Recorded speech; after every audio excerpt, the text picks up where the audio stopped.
अपने द्वारा रची हुई सृष्टि को परमात्मा स्वयं ही आकर बताते हैं। और परमेश्वर चारों युगों में आते हैं, अपने द्वारा रची हुई सृष्टि को स्वयं ही ज्ञान कराते हैं, वही सही सही बताते हैं। उन्होंने 600 वर्ष पहले अपनी प्यारी आत्मा धर्मदास जी से कहा था कि धर्मदास जी, जब तक ये मानव, ये प्राणी मेरे द्वारा रची हुई सृष्टि के इस ज्ञान को ठीक से नहीं समझेंगे, तब तक ये कोई भी अध्यात्म ज्ञान ग्रहण नहीं कर सकते और न ही इनको किसी भी अध्यात्म ग्रंथ का कोई सिर पैर पता लग सकता। तो ये जो सृष्टि रचना है, ये एक मास्टर की है आध्यात्मिक इस मार्ग को समझने के लिए। तो परमात्मा ने 600 वर्ष पहले आकर बताया था अपने प्यारी आत्मा धर्मदास जी को कि सृष्टि रचना कैसे की मैंने, और आप जी यहाँ इस काल के जाल में कैसे फंस गए, आपकी क्या हालत है, कोई जीवन है आपका। भले ही हम देखम देखा एक दूसरे को देख कर यहाँ टाइम पास कर रहे हैं, और अज्ञानता के कारण हम अपने आप को बहुत चतुर भी समझ बैठे हैं, क्योंकि थोड़ी सी शिक्षा होगी, कोई डॉक्टर बन गया, कोई इंजीनियर, कोई राजनेता बन गया, कोई वकील एडवोकेट, कोई जज बन गया, और हम अपने आप को घना इंटेलिजेंट और चतुर मान बैठे। हम आज भी, चाहे कुछ भी, कितनी ही एजुकेशन आपके पास है, आप केवल जीव हैं। हम सभी अभी तक जीव हैं, और जीव की कोई औकात नहीं है। आज मृत्यु हो जाती है, चाहे राष्ट्रपति बना हो, कल गधा बन जाएगा। जो भक्ति नहीं करता तो खाक पर बूता यहाँ की। इसलिए जब तक हमने अपना ये दातम ज्ञान अच्छी तरह समझ में नहीं आएगा, जिसकी जानकारी नहीं होगी, तो हम ऐसे ही भटकते रहेंगे और कोई भी हमें भ्रमित कर देगा। कबीर साहब कहते हैं कि ज्ञान संपूर्ण हुआ नहीं, हृदय नहीं छिदाया, इस देखा देखी भक्ति का रंग नहीं ठहरा। अब परमात्मा एक सब मानते हैं। जब परमात्मा एक है तो उसके पाने का मार्ग भी एक ही है, अनेक नहीं हो सकते। तो फिर ये नाना धर्म कैसे बन गए, ये भिन्न भिन्न पंथ और मार्गदर्शक कैसे पनप गए? क्योंकि हमें ज्ञान नहीं, इन्होंने हमारा अंडोला बना रखा है, इन्होंने हमारा साइकिल बना रखा है। अब एक संत के पास जाते हैं, वो इतने चतुर हो ही जाते हैं ज्ञान अटपट करके कि आम जन साधारण को वो मूर्ख बना ही सकते हैं, भ्रमित कर ही सकते हैं। तो हम कभी किसी संत के पास गए, कभी किसी पंथ में, कभी कोई मजहब ग्रहण किया, लेकिन अब तक हम यही भटक रहे हैं, क्योंकि हमें सृष्टि रचना का और यथात्म ज्ञान और सतगुरु नहीं मिले, जिस कारण से हम अपना मानव जीवन असंख्यों बार बर्बाद करके, नष्ट करके, और एक हारे हुए जुआरी की तरह हाथ झाड़ कर चले गए। अब पुण्यात्माओं, आपके ऊपर रहम किया दाता ने,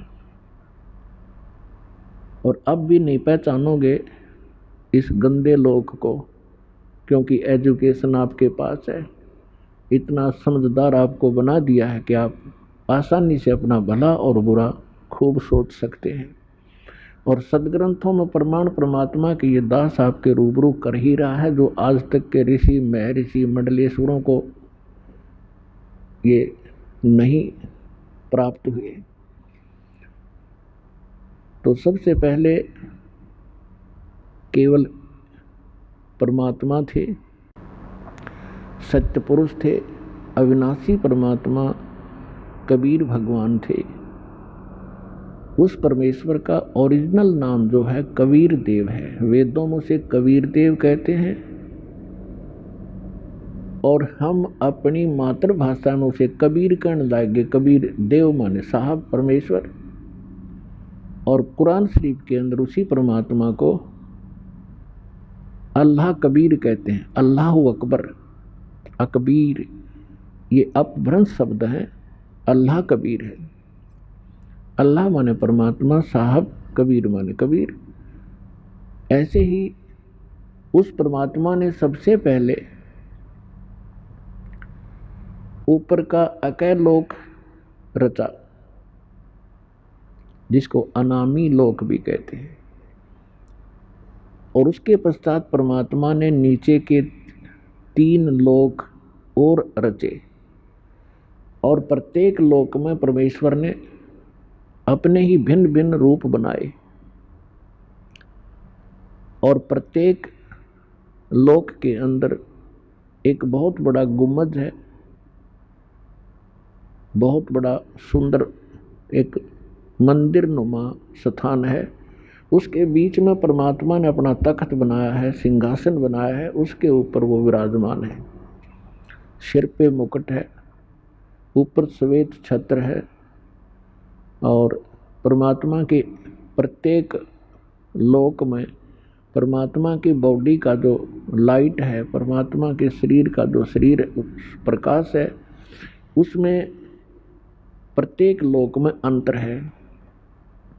सतलोक के अंदर परमात्मा के कबीर परमेश्वर जी सत्यपुरुष के एक रोमकूप में जैसी छिद्र है बालों का, इसके करोड़ सूर्य मिला दे, करोड़ चंद्रमा, इतना नूर है पूरी बॉडी का। यानी एक रोमकूप का इतना है तो पूरी बॉडी का कितना होगा, ये हिसाब लगाएं। और उसके बाद ऊपर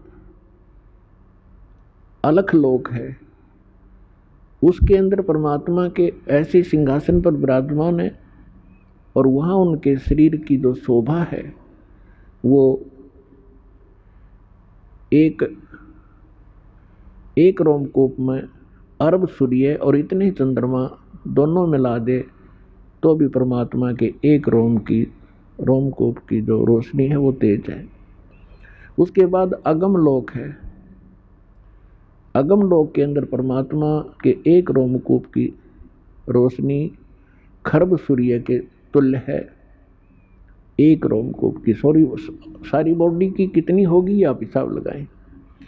उसके बाद जो अकय लोक में परमात्मा विराजमान है, तो उनके एक रोमकूप की जो रोशनी है शंख सूर्य, नील पद्म शंख सूर्य जितने प्रकाश है।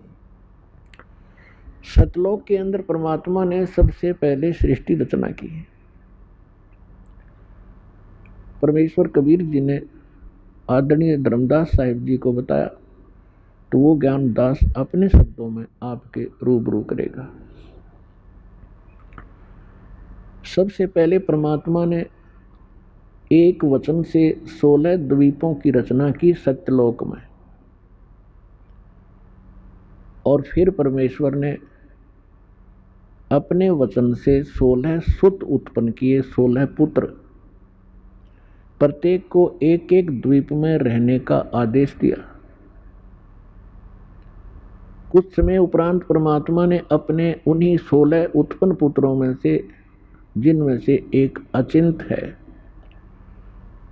उसका नाम अचिंत है, उससे कहा कि आप सृष्टि रचना करें, और परमात्मा ने उसको शक्ति दे दी, वचन दे दिया, आशीर्वाद दे दी। अचिंत ने अपने वचन से अक्षर पुरुष की उत्पत्ति की, और परमात्मा ने उन्हीं प्रत्येक द्वीप में एक मान सरोवर की रचना की। उस सतलोक के अंदर एक मान सरोवर की रचना भी उन द्वीपों के साथ ही की। और छोटे छोटे सरोवर तो सभी लोकों द्वीपों में बनाए ही जाते हैं। तो अक्षर पुरुष स्नान करने के लिए उस मान सरोवर में चले गए, तो पुण्यात्मा वहां श्वासों से शरीर नहीं है, तो वहां जाकर के उसने पहले स्नान किया, फिर उस शीतल जल के अंदर आनंद से लेट गए, निंद्रा आ गई। काफी समय तक वो बाहर नहीं आए। अचिंत ने परमेश्वर से कहा कि परमात्मा अक्सर पुरुष उठ नहीं रहा है और मैं सृष्टि रचने में हेल्पलेस हूँ, विवश हूँ, जब तक वो सरोवर से बाहर नहीं आएगा। तब परमात्मा ने कहा कि बेटा, मैंने आपको इसलिए ये सृष्टि रचने के लिए कहा था, और मुझे मालूम था कि आप नहीं कर सकते, लेकिन बीच में आपके कर्म बिगड़ जाते, आप सभी अपनी महिमा की भूख में कहीं गड़बड़ ना कर देते, इसलिए समर्थ का काम समर्थ ही कर सकता है, आगे से सावधान रहना पुत्र। यानी इस झटके से उन सभी जितने भी पुत्र थे जब तक उत्पन्न हुए थे, उन सभी को ये एक अच्छा लेसन प्राप्त हुआ। उसके बाद परमात्मा ने क्या किया, उसी सरोवर से थोड़ा सा अमृत लिया, अपने वचन से एक अंडा बना दिया। अंडे में अपने ही बॉडी से, शरीर से, वचन से एक आत्मा उसमें प्रवेश कर दी और उस अंडे को उस सरोवर में छोड़ दिया। अंडा गड़गड़ करता हुआ जा रहा था, काफी विशाल अंडा बना दिया। एक तो पुण्यात्माओं, भक्ति मार्ग के अंदर, अध्यात्म मार्ग में आप अपने विज्ञान को मत अड़ाना, क्योंकि अध्यात्म मार्ग में कोई इम्पॉसिबल चीज नहीं होती। हमारी बुद्धि उसको ग्रहण नहीं कर पाती, वो हमारी कमजोरी है। इसलिए कोई भी ज्ञान दास आपको बतावे वो गॉड गिवन है। आप बालक हैं, आपकी बुद्धि नहीं कैच करे तो उसको नकारा ना करना, स्वीकार करना। अब जो ही वो अंडा नीचे को जा रहा था, अक्सर पुरुष की निंद्रा भंग होगी। जैसे कोई किसी को अधूरी निंद्रा से जगा दे किसी कारण से भी, तो उसको थोड़ा सा क्रोध होता है। इसी शोर आवाज से वो जागा और क्रोध से देखा कि किसने मेरी निंद्रा भंग करी। वो कोप अंडे में प्रवेश हुआ, जिस कारण उस कोप से अंडा फट गया। उसमें से ये ज्योत निरंजन सर पुरुष निकला। परमेश्वर ने कहा कि तुम दोनों बाहर आओ और अचिंत के द्वीप में चले जाओ। अक्षर पुरुष और सर पुरुष ये दोनों आज्ञा का पालन करके अचिंत के द्वीप में चले गए। उसके बाद परमेश्वर सत्य पुरुष ने, कबीर जी ने अपने वचन से हम सभी आत्माओं की रचना की और हमारे लिए सबके अलग अलग महल बनाए, सुंदर द्वीप बनाए, बहुत लंबे चौड़े, और पूरे सतलोक को सदाबहार वृक्षों से युक्त कर दिया। और वहाँ का जो मटेरियल है, वहाँ के जो पदार्थ हैं, बहुत ही स्वादिष्ट और कभी नाश न होने वाले, कभी समाप्त न होने वाले हैं। फिर क्या हुआ, कुछ दिनों के बाद इस ज्योत निरंजन के अंदर एक खरपतवार पैदा हुआ, खुरापात। इसने क्या विचार किया कि हम 3 जने एक द्वीप में रह रहे हैं और सभी जितने हमारे भाई हैं वो अन्य भिन्न भिन्न द्वीपों में रह रहे हैं। तो उसने क्या अपनी बुद्धि से सोचा, उसने तप शुरू किया। जब 70 युग तक तप कर लिया, तब परमात्मा ने पूछा कि ज्योत निरंजन, आप क्यों तपस्या कर रहे हो, किस चीज की आवश्यकता है तुझे। ज्योत निरंजन ने यानी सरपुरुष ने कहा कि प्रभु पिताजी, ये द्वीप मेरे लिए थोड़ा स्थान है, मुझे अलग स्थान दीजिए। तो परमेश्वर ने उनको 21 ब्रह्मांड दे दिए। जैसे एक धनी पिता अपने पुत्र को अलग से 21 यानी कुछ प्लाट दे देवे, ऐसे समझो। उन 21 ब्रह्मांड को पाकर के ये बड़ा प्रसन्न हुआ। उन प्लाटों को देख देख कर फूला नहीं समावे। फिर इसके मन में आया कि इसमें कुछ रचना भी करूं। उसके लिए फिर ये भिखारी, इसने फिर से तपस्या की। जब सत्ययुग दूसरी बार तपस्या कर चुका, तब परमेश्वर ने पूछा कि क्या मांगता है? अब तू जो मांग रहा था तुझे दे दिया। तब इसने कहा कि परमात्मा है पिता, कुछ सृष्टि रचने की सामग्री प्रदान करें ताकि मैं कुछ रचना करूं। तब परमेश्वर ने, कबीर भगवान ने इसको 5 तत्व और 3 गुण दे दिए। अगले बेटा तू खेल खिलौनों से। इसने ये 21 ब्रह्मांड परमात्मा ने सतलोक के एक कोने में बाहर कर दे दिए इसको। जैसे एक अपनी राजधानी दिल्ली है, एक तो मेन बाजार आदि का स्थान है, एक बाह्य दिल्ली जिसमें विलेज क्षेत्र आता, गांव का ग्रामीण क्षेत्र है। ऐसे इसको बाहर की तरफ 21 प्लाट दे दिए। फिर इसने सोचा कि इसमें कुछ जीव हों, कंस्ट्रक्शन भी कर ली। और अकेले का मन नहीं लगता, कुछ आत्मा प्राप्त करूं। और पुण्यात्माओं, हम क्यों फंसे यहाँ? हमने क्या गलती करी? जब ये तपस्या कर रहा था, कभी इस पैर, एक पैर पे खड़ा होता था, कभी दूसरे पे खड़ा होता था। हम इसकी इन अदाओं पर फिदा हो गए और हम परमात्मा को भूलकर जो सर्व सुख हमें दे रहा था, इस पर आसक्त हो गए। और पुण्यात्माओं, ये रोग आज भी हमारे अंदर विद्यमान है, जिस रोग से हम मार खा चुके हैं। जैसे एक हीरो या हीरोइन अपनी रोजी रोटी के लिए अटपट करते हैं, वो चटक मटक करते हैं, कलाबाजी करते हैं।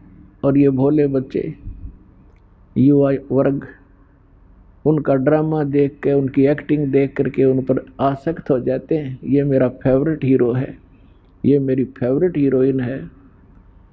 तो यह बुद्धि हमारी वहाँ से चली थी, बुद्धि भ्रष्ट हुए हम। अब यहाँ कोई बरवाला में आ जावे, कोई अभिनेता, इन जवान बच्चों को देखे उड़ा कितनी भीड़ लग जाएगी।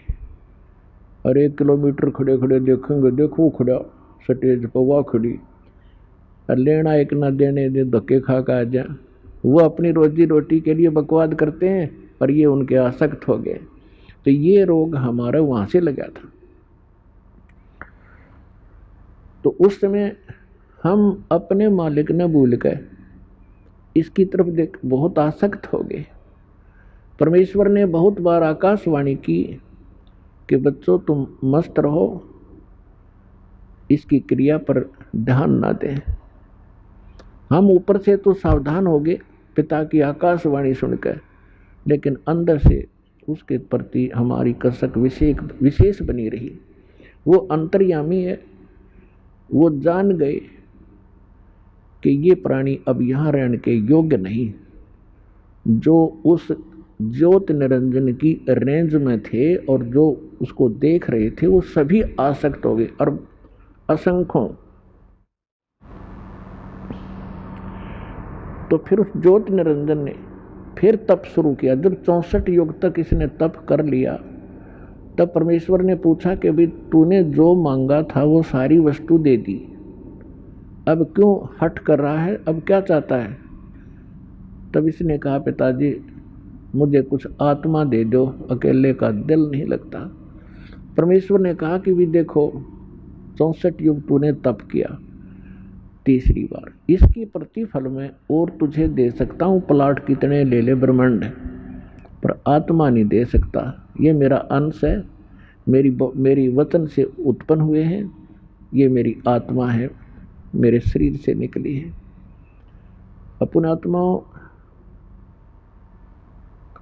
आप किसी माई बहन से पूछकर देखना, वैसे तो परमात्मा की वाणी में लिखा है कि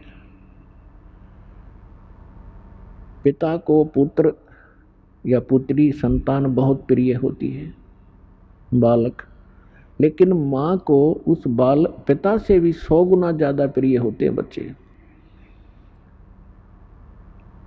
तो इसी प्रकार उस परमात्मा के हम बालक हैं, हम उसकी बॉडी से निकले हैं, उनका एक विशेष लगाव है हमारे से, लेकिन हम बच्चे हैं, बच्चे वाली बातें करते रहते हैं। लेकिन किसी भी बच्चे पर आपत्ति आती है तो माता पिता कितने दुखी होते हैं वो वही जान सकते हैं।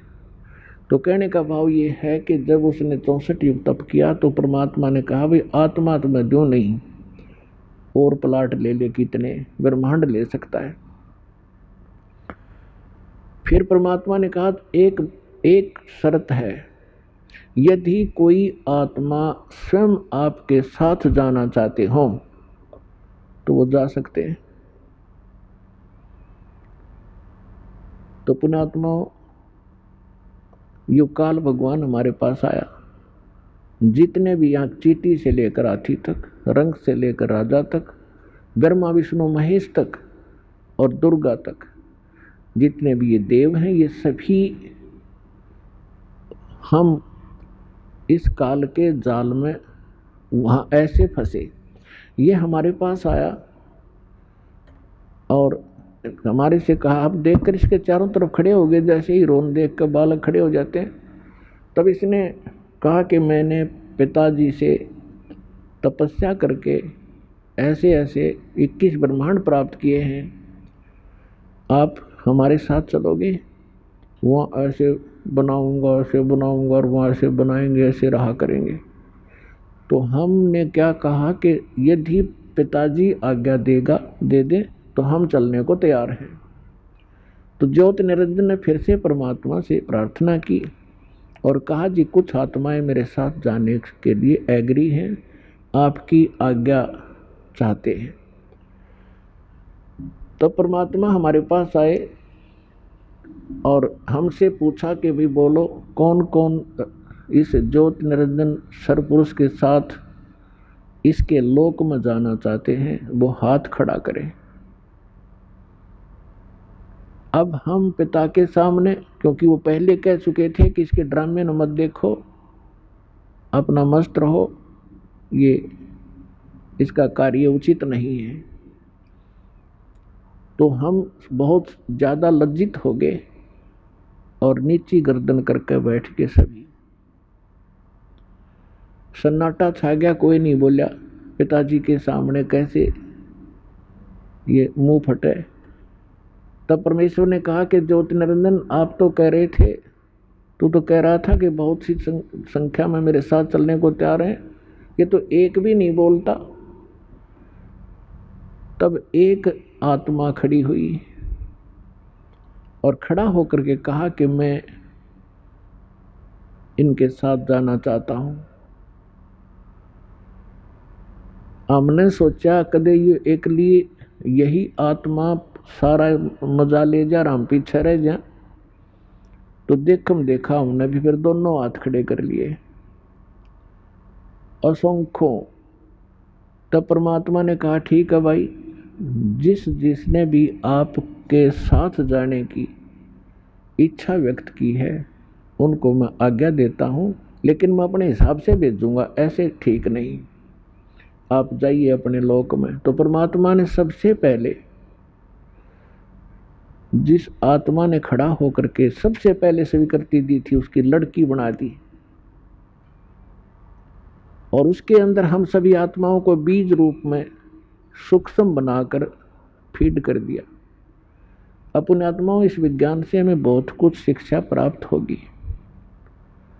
आप देखते हो हमारी बॉडी के अंदर आज के डॉक्टर आपको बताते भी हैं कि 1 ग्राम ब्लड में कितने कीटाणु होते हैं। 4-4 लाख, 5-5 लाख, कितने प्रकार के कीटाणु हमारी बॉडी में हैं। तो इसी प्रकार परमात्मा ने हमें सूक्ष्म रूप में इस दुर्गा, उसका नाम आदि माया रखा, जो आगे चल के दुर्गा देवी रूप नाम से प्रसिद्ध हुई। तो हम सभी को सूक्ष्म रूप में वचन से दुर्गा के अंदर प्रवेश कर दिया और युवा लड़की बना दी। और उसे परमेश्वर ने कहा कि बेटी, मैंने तेरे शरीर में वो सभी आत्माएं प्रवेश कर दी हैं और तुझे मैंने आशीर्वाद और वचन दे दिया है, शब्द शक्ति दे दी है। जितने जीव वो ज्योत निरंजन कहे आप उतने ही नर और मादा उत्पन्न कर सकते हो। और आप जाइए उस ज्योत निरंजन सर्वपुरुष के ब्रह्मांडों में। उस लड़की के साथ सबसे पहले जो 16 सुत उत्पन्न किए थे पुत्र, उनमें से एक सहज दास है। उस सहज दास को उस लड़की के साथ भेज दिया कि अपनी बहन को और उसको ज्योत निरंजन के पास छोड़ के आइए और उसको बता दीजिए कि इस लड़की को पिताजी ने वचन शक्ति दे दी है, जितने जीव तू कहेगा ये उत्पन्न कर देगी।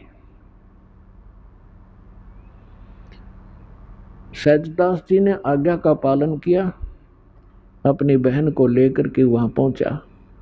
ज्योत निरंजन से जो भी पिता ने कही थी वो सारी वाणी सब वचन वो आज्ञा सुना दी और कहा कि इस लड़की बहन के शरीर में वो सभी आत्माएं हैं जो तेरे साथ आने की इच्छुक थी और इसको वचन दे रखा है जितने तू नर मादा कहेगा उतने ही ये उत्पन्न कर देगी। जोगजीत वहां छोड़कर अपनी बहन को वापस आ गया। अब युवा होने के कारण लड़की का रंग रूप निखरा हुआ था। अपने आत्माओं, ये रोग भी यहाँ के प्रत्येक प्राणी में वहीं से लगा था। अकेली लड़की को देखकर इस काल के मन में बड़ा दोष उत्पन्न हुआ, इसके आव भाव बिगड़ गए, लड़की के साथ बदतमीजी करने लगा। दुर्गा ने अपनी इज्जत रक्षा के लिए बहुत सी विनय की और बहुत से एग्जाम्पल भी किए कि ज्योत निरंजन विचार कर, पिताजी की दी हुई वचन शक्ति मेरे पास है और जितने जीव तू कहेगा मैं उत्पन्न कर दूंगी। तू मेरे साथ ही जुल्म ना कर, बदतमीजी मत कर, ये ग्रस्त सृष्टि ना प्रारंभ कर। और देख, पहले आप अंडे से उत्पन्न हुए पिताजी के वचन से उन्हीं की आत्मा हो तुम, तो मैं उन्हीं के वचन से मैं उत्पन्न हुई हूँ। तू मेरा बड़ा भाई है, मैं तेरी छोटी बहन हूँ और बहन भाई का ये क्रम महापाप का कारण होता है, तो ऐसा जुल्म ना करे। पर इसने एक नहीं सुनी और हद से ज्यादा बढ़ गया बदतमीजी करता हुआ और कहा कि यहाँ और तू और मैं है और यहाँ कोई नहीं आ सकता। लड़की ने देखा कि ये तो बकवास करने पर तुल गया, अपना सूक्ष्म रूप बनाया और जो ही वो बकवाद करने के लिए मुंह खोले हुए था, आलिंगन करता हुआ उसके मुख के माध्यम से और पेट में चली गई और कहीं अपनी इज्जत की रक्षा उसने कहीं लगी नहीं, कोई बचाव का स्थान नहीं दिखा। और वहां से पुकार किया कि हे पिताजी मेरी रक्षा करो, मेरे साथ ऐसे ऐसे बदतमीजी कर दी और अपनी इज्जत रक्षा के लिए मैंने इसके पेट में शरण दे रखी है, मुझे बचाओ।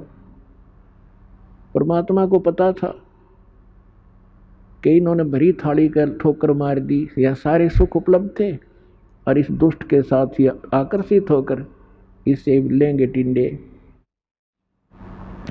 अपने आत्मा बहुत सी शंकाएं उत्पन्न होती हैं प्रथम बार जो इस सृष्टि रचना को सुनते हैं, लेकिन ये कोई डूम बाट के गीत नहीं है। हमने आज तक जो भी ज्ञान सुन रखा था वो बिल्कुल इनकम्प्लीट था, कोई सिर पैर नहीं था उस ज्ञान का। तो यहाँ परमात्मा ने क्या किया, अपने ही पुत्र जोगजीत का रूप बनाया और वहाँ ज्योत निरंजन के उस 21 ब्रह्मांड में पहुँच गया, उस स्थान पर जहाँ वो खड़ा था। जोगजीत को देखकर वो एकदम सतर्क हो गया और कहा कि ज्योत निरंजन तूने बड़ा जुल्म कर दिया और आदेश सुन ले परम पिता का, आज से तेरा नाम काल होगा तो उस लड़की का काल का कारण बना, क्योंकि इसने अपनी इज्जत रक्षा के लिए तेरे पेट में शरण ली। लड़की को परमात्मा ने जोगजीत रूप में ज्योत निरंजन का पेट चाक करके वचन से वह लड़की बाहर निकाल दी, पेट पर चीर के, और कहा कि तुम दोनों यहां से निकल जाओ। आज से तुझे ये श्राप लग गया है, 1,00,000 मानव शरीरधारी तू नित्य आहार करेगा और 1,25,000 की उत्पत्ति डेली करा करेगा, और चले जाइए यहाँ से अपने 21 ब्रह्मांड लेकर। ऐसे उस पवित्र लोक में ऐसे दुष्टों की कोई स्थान नहीं है। अब दुर्गा ने गलती की, सबसे पहले खड़ी हुई, अपने पिता ने भूल के। हमने गलती की, हम उस अपने मालिक ने छोड़ के इसके पीछे लग गए। 21 ब्रह्मांड वहां से चल पड़े, परमात्मा का वचन कर सुनते ही जैसे विमान चला करते हैं। और वहां से ये सतलोक से 16 शंख कोश की दूरी पर, जैसे अरब खरब नील पद्म शंख, 16 शंख कोश की दूरी पर, एक कोश के अंदर लगभग 2.25 मील होते हैं, और 1 मील में लगभग 1.5 किलोमीटर होता है। अब अंदाजा लगा लो, किलोमीटरों का हिसाब लाओ तो गणित की रीति से आप ऐसे लगा सकते हो। अर्थात एक कोस में 3 किलोमीटर मानकर चले हम, तो 48 शंख किलोमीटर दूर, 48 शंख, ये 21 ब्रह्मांड आकर रुक गए और अपने अपने दायरे में ये चक्कर लगाने लग गए परमात्मा के वचनानुसार। अब इस ज्योति निरंजन ने फिर से वही बकवाद बाई, लड़की के साथ फिर बदतमीजी शुरू की। दुर्गा ने इसको फिर से समझाने की चेष्टा की, पर ऑल इन वैन। लड़की ने कहा कि देख ज्योति निरंजन, पहले तू मेरा बड़ा भाई, मैं तेरी छोटी बहन, और दूसरे मैं तेरे पेट से बाहर आई हूँ, तेरी बेटी होगी, कोई सा नाते की तो लज्जा रख ले। पर इसने एक नहीं सुनी, और दुर्गा के साथ इसने सृष्टि क्रम किया। 3 पुत्रों की उत्पत्ति हुई। बड़े का नाम ब्रह्मा रखा जो रजगुण युक्त कर दिया, दूसरे का नाम विष्णु रखा जो सतोगुण युक्त कर दिया, और तीसरे का नाम शंकर रखा जो तमोगुण युक्त कर दिया। और फिर दुर्गा ने अपने ही वचन से 3 लड़कियां उत्पन्न की, और उन 3 लड़कियों से इन तीनों का विवाह कर दिया। इस प्रकार ये काल की सृष्टि प्रारंभ हुई।